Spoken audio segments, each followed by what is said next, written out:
up in the morning with a smile on my face. Hi! Magandang araw! Another day, another recipe. Char! Magluluto tayo ngayon ng traditional dish ng Saudi Arabia. Ito ay ang salik or silik. Kilala ito sa tawag natin na lugaw, pero in Middle East version naman ang ating gagawin. Sisimulan natin sa paggisa sa ating bawang at sibuyas. Ang ginamit ko pala dyan sa panggisa ay butter para mas mabango at malasa. Naglagay din ako dyan ng buong paminta, bay leaf at green cardamom. Whole legs ng chicken ang ating ginamit, pwedeng-pwede naman yung buong manok. Igigisa muna natin para matanggal yung lansa at para mas masarap ang lasa.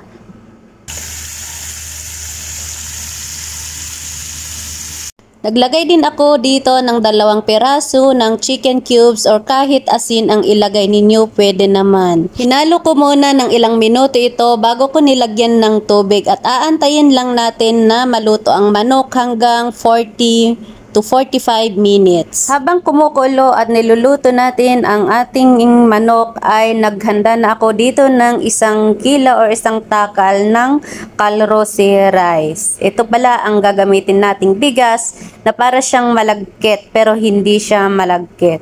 Ibababad ko muna to para lumambot habang niluluto ang manok para mas mabilis maluto na mamaya.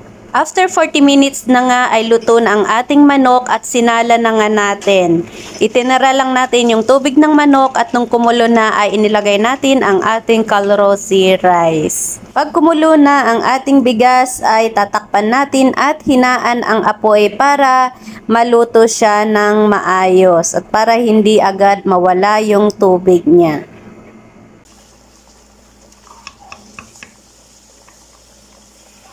Pagkalipas ng ilang minuto ay lumambot na rin ang ating bigas at ilagay na natin ang ating fresh milk.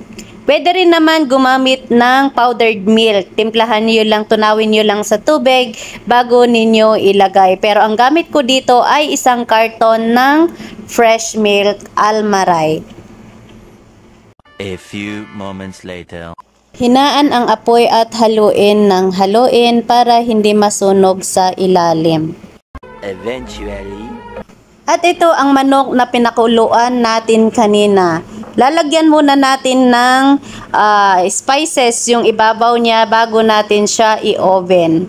Naglagay lang ako dyan ng tomato paste at saka asin tapos olive oil.